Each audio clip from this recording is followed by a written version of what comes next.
honored guests, board members of Yamin, and my dear friends, Shan and Lirin, thank you all for having me at this very moving and exciting event, an important event. And for the next few minutes, I would like to share with you, as Lirin said, the experience of Israel with its diaspora, the Jewish people, and what you can learn from it for growing the Albanian diaspora and in turning it into a very impactful and strong network, as it has begun for the next years. There is a famous saying in Jewish tradition: all of Israel are responsible for one another. Kol Israel alvim ze lazeh. Today I want to share with you how this saying manifests itself in recent history and still is manifested today in the connection between Israel and its diaspora, the Jewish people. This connection is based on the value of mutual responsibility, embodied in the saying I just shared, which is at the heart of all connected, effective, and vibrant diaspora networks. I'm doing this with the understanding that all of you here today have a deep commitment to the idea of a thriving Albanian diaspora, and as I believe, are important and optimistic lessons that can be learned from the Israeli-Jewish connection. My mother arrived in Israel as a young immigrant child. Today, she would most probably be defined as a refugee.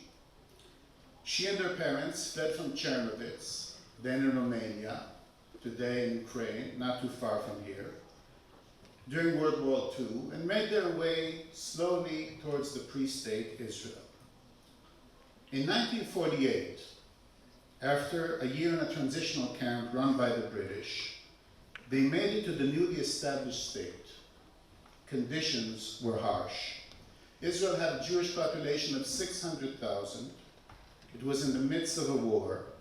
There was no economy to speak of. Food supply was so limited that for years a policy of rationing was enacted. I believe my mother told me they were entitled to 1 egg a week. She lived with her parents in a flat, which she shared with 2 other families. She was not unique in this situation. That was the state of the nation, so to speak, with hundreds of thousands of refugee immigrants arriving at the doorstep of Israel. In the first 3 years of Israel, 600,000 absorbed 700,000, more than doubling the population. At the time, the annual GDP per capita was $3,000. 75 years have passed, and the change is nothing less than miraculous. Israel's population is over 9 million, out of which 3.5 million are immigrants that have successfully been absorbed. Its GDP per capita is 50,000 US dollars. It has the highest rate of graduation from academic studies in the world, 7 universities and hundreds of colleges, Nobel Prize winners, and world-renowned researchers, an extraordinary public health system, the highest rate of startups per capita in the world, and the second highest rate of venture capital investments, not per capita, the second highest rate. Despite its many problems and challenges, and there are many problems and challenges, Israel is one of the leading economies in the world when it comes to growth and stability. There are many reasons for this success, but as one who has witnessed it firsthand through my mother, through my own life, and through my children's lives, and as one who has worked, as Lirin mentioned, for 20 years for a leading diaspora fundraising organization, I can tell you that without a powerful, well-organized, supportive diaspora network, probably the most effective in the world, it would not have happened. I can even go as far as saying that without this diaspora network, without this deep understanding that all of Israel are responsible for one another, and the mechanisms that enable this network to act, not only would Israel not thrive, it would probably not even survive. Why am I saying this? Because the Jewish diaspora was there to support Israel, especially in the first crucial decades, every step along the way, in many different and crucial areas, and it still does so today. I want to give you a few examples that I think are very relevant for the diaspora network you are developing here. First is political and diplomatic support. When Israel was established in 1948, the State Department was hesitant if to recognize it for different geopolitical reasons. The president was Harry Truman. He had a friend, a former business partner, who was a member of the Jewish community. This friend went, met with President Truman, and convinced him to support Israel. And the rest is indeed history.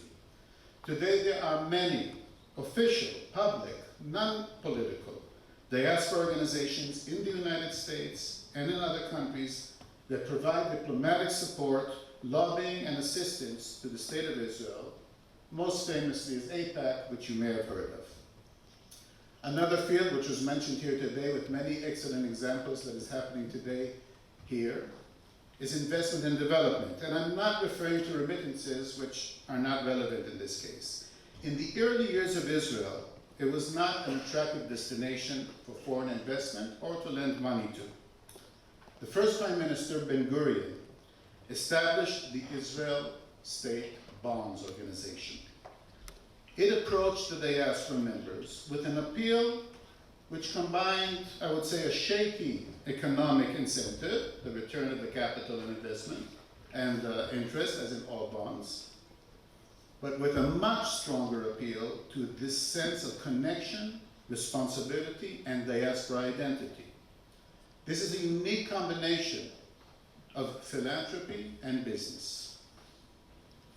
From humble beginnings, this financial diaspora tool raised 1.3 billion in the first 2 decades, and I'm talking about the 50s and 60s. It was a lot of money back then, enabling Israel to build crucial national infrastructure projects, such as the national water system, electricity power stations, and the Dead Sea chemical industries. All were essential to Israel's survival. Up to date, $33 billion were raised for Israel through the bonds. Following Israel development, more business-driven investment started, but diaspora members always led the way. They are what we call first adapters. The annual investment of diaspora in Israel today is still estimated at $7 to $10 billion annually. Naturally, there is philanthropy, and it was mentioned again. It's a very, very important and powerful diaspora tool. Now, the Jewish people, I'm proud to say, are very philanthropically oriented. It is their way of life. It is part of our tradition, values, and education. But what is special about this generosity is that it has developed over the years to include 3 circles of giving. The first, they give to the community they live in. They are proud members of the community and they support it. The second is they give to the Jewish institutions where they live, and if some of you have been exposed, you know that there are many strong, vibrant Jewish organizations in each community. But third, they always also give to Israel. It has been something they grew up with. The motivations to give in such a way are many, and tomorrow we'll speak about them in the session. I hope some of you will attend. And this is not the place to detail them tonight.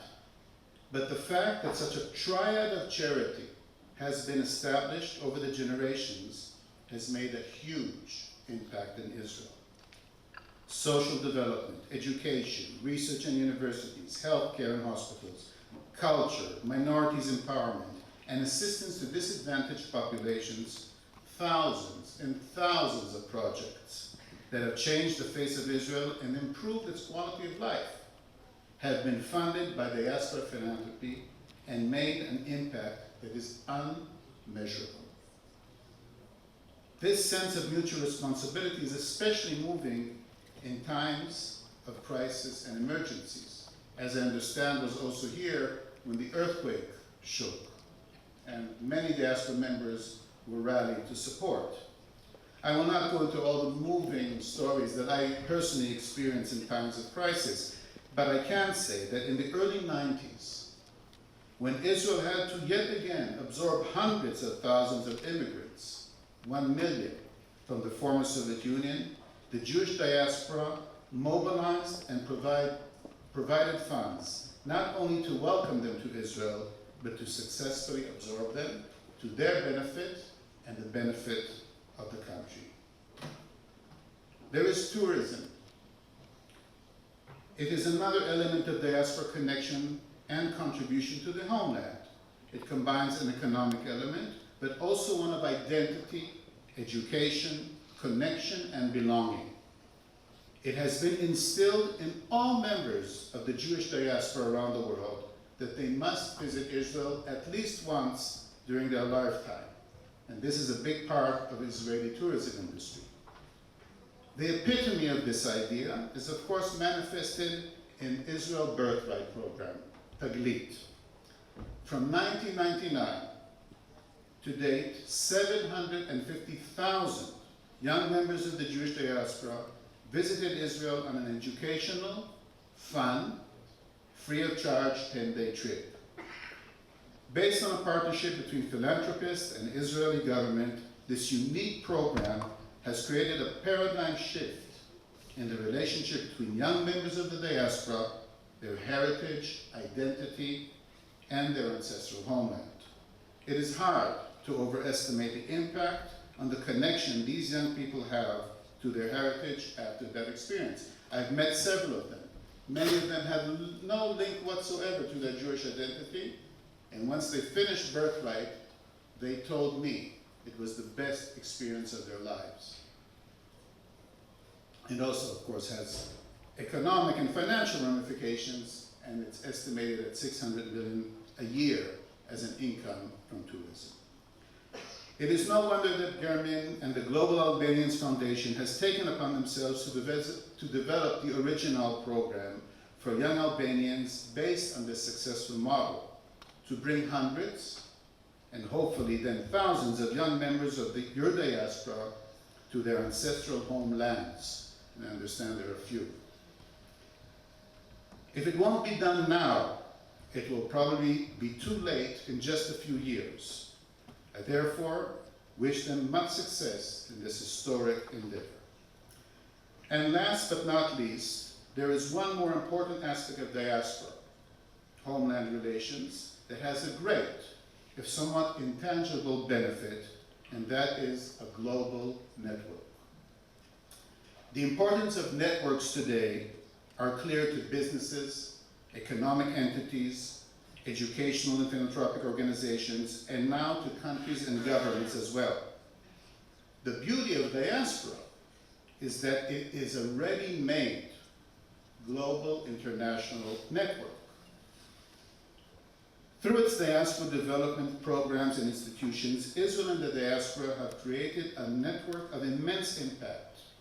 I can go today to any country in the world, probably to most cities in the world, and within hours, meet with people I had never met before, have an initial connection with them, probably also an initial level of trust, some common friends, or at least common experiences.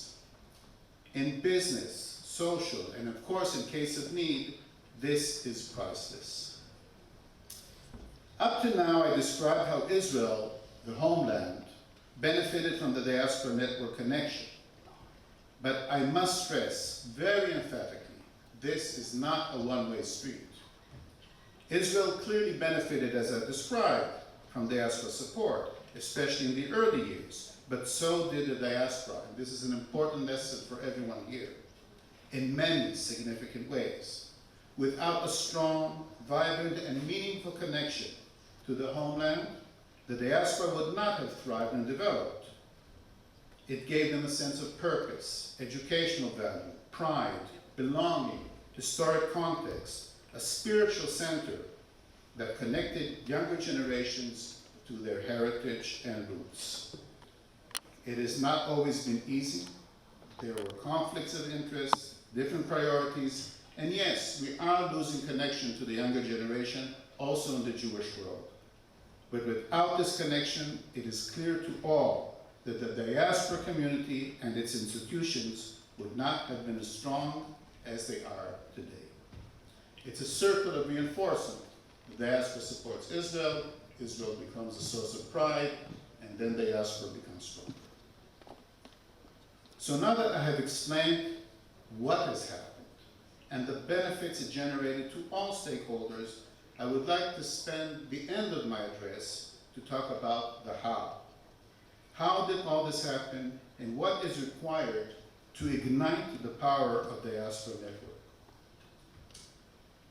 In the case of Israel and the Jewish diaspora, all this is based on over 100 years of global networking.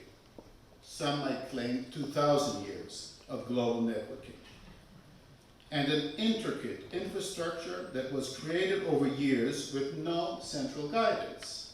It was based on local enterprises and connections that grew organically and were interwoven into this global network of support. As it evolved, more established connections were formed, and the creation of Israel, of course, created a magnet, a glue, a center for it all to happen. So do you need 100 years to create a diaspora network? The answer is no. That was then, and today, based on our experience and the many tools that you have at your disposal, any homeland and diaspora can engage to create and activate a global network of support within a few years. Here are a few components of the secret sauce of successful diaspora development. The first building block is a sense of peoplehood. It is hard to define, as it is not something tangible. It is somewhere between an emotional reaction to a deep, rational understanding that you are part of something big.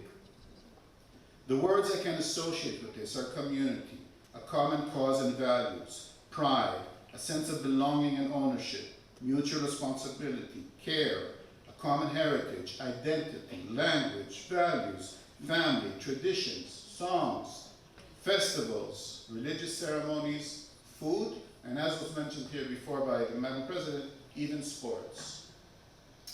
In other words, a common connection, common roots. And the slogan of Original is find your roots. In this sense of peoplehood, if it exists, it is a good start. But it still needs to be cultivated and maintained. If not, it needs to be created. One way or another, it's hard work, but well worth it and crucial for a diaspora network. The flip side of this, common connection, is staying away from controversial issues and politics. And I know this is not easy, because in a world of extremism, polarity, and many different interests, everyone has an opinion. Diasporas do not need to be part of the political discussion, because while they are stakeholders in the country's heritage and future, and we want to encourage a sense of ownership, they are not necessarily active players in the local scene. Diaspora networks should be about what unifies us as a people, and not about day-to-day conflicts and what divides us. Trust, of course, is a cornerstone of any relationship. This is true also of diaspora-homeland relations. Many times people left their homeland under difficult circumstances, political or financial, and have a complicated or ambivalent relationship with their ancestral homeland or even their local community. To connect them, one must first of all create a foundation of trust. If it is lacking, it needs to be created, and there are ways of dealing with it. But I can say the most important, in addition to procedures, transparency that was mentioned here, reporting, proven outcomes, is an open, ongoing dialogue and mutual respect. You will need, of course, as with any big enterprise, strategy, work plan, hard work, dedication. Building a diaspora network is not easy. Not only that, but it usually falls into the limbo zone of important but not urgent. It is therefore requiring of a long-term but executional strategy, governmental or ministerial support, and a great deal of determination and dedication that can be summed up in one word, and that is leadership. Professional, political, local, communal, you need leadership to make it all happen. And the last I would like to refer to, in addition to funds, which always are needed for everything, is infrastructure. Legal, financial, but most importantly, organizational. The basis that enables all of what I described above to happen. And that is what is so impressive about the work of German and all of you here today at this gathering. What you are doing is laying the foundation that can enable it to happen indeed. I work for an organization that was established 100 years ago. It raised $200 million annually, from 60 countries in 9 languages. And we had peer organizations in the United States. We had an organizational infrastructure in Israel and internationally. All of the necessary financial and legal tools. And most importantly, decades of tradition, trust, and brand. And still, diaspora engagement and development was not easy. So you ask me, how can we approach such a daunting task? When I look at all of you, and I see the commitment, the professional approach, the understanding of how important, some would say historic, this task of building an impactful Albanian diaspora network of support is, I feel very optimistic. All of you together, and each of you on your own, can and will make it happen. You have begun a journey, and it will be a long one, not always easy, but always rewarding. 100 years from now, the people of Albanian descent, here and all around the world, will thank you. Thank you very much. Good luck with the conference and with all your important work.